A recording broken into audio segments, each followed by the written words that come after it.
నాకు ఒక మ్యాజిక్ ఇది దొరికింది, మంత్రం దొరికింది సార్ మీ సెల్ హెల్త్ క్లినిక్లో. ఆ కొంజాక్ రైస్, నూడిల్స్, అదేమిటంటే chapatis.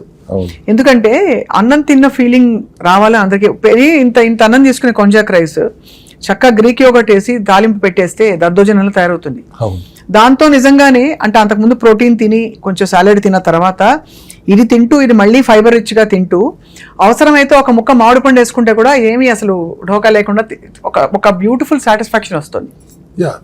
That is there. But అక్కడ మీరు ఫెర్మెంటెడ్ ఫుడ్ తింటున్నారు కానీ మీరు ఫైబర్ రిచ్గా ఉంటుంది. Your konjac rice, miracle rice అని మనం చాలా బాగా ఫైబర్ రిచ్గా ఉంటుంది కానీ but that 5% of fibre, more of moisture only. అవును, ఫైబర్ 5% కంటే ఎక్కువ ఉంటుంది, మాయిశ్చర్ వేస్ట్గా ఉంటుంది కాబట్టి న్యూట్రిషనల్ వాల్యూ ఏమి ఉండదు. మీరు తింటున్నారు, దాంట్లో గ్రీక్ యోగర్ట్ వేసుకుంటారు, దాంట్లోనూ ఫైబర్ ఉంటుంది. మీరు తినే దాంట్లో న్యూట్రిషన్ ఏమి ఉండదు, కొద్దిగా ఫైబరే ఉంటుంది.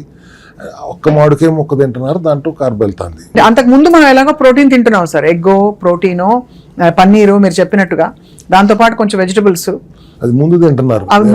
దానికంటే ముందు ఫైబర్ వెళ్ళాలి అంటాను నేను. అది సో అందుకని ఇప్పుడు మీరు చెప్పే విధానం నేను చెప్పే గ్లూకోజ్ రెవల్యూషన్కి కొద్దిగా విరుద్ధంగానే ఉంటుంది. నేను ముందు వెజిటబుల్స్ మీద, ఫైబర్ మీద more focus on fibre and fibre.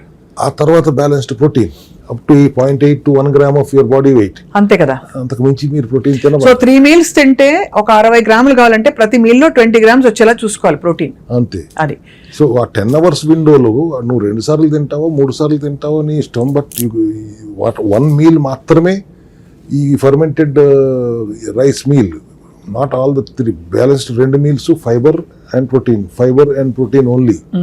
ఒక మీల్ నీకు నచ్చినట్టుగా తిను. 8 hours సోక్ చేసుకున్న మిల్లెట్స్ని వండుకుని తక్కువ మోతాదులో తిను, కూరలు ఎక్కువ పెట్టుకుని రైస్ తక్కువగా తిను. లేయర్డ్ ఈటింగ్ ద్వారా నీ ఇన్సులిన్, నీ డయాబెటిక్ షుగర్ లెవెల్స్ నార్మల్గా కంట్రోల్లో ఉంటాయి.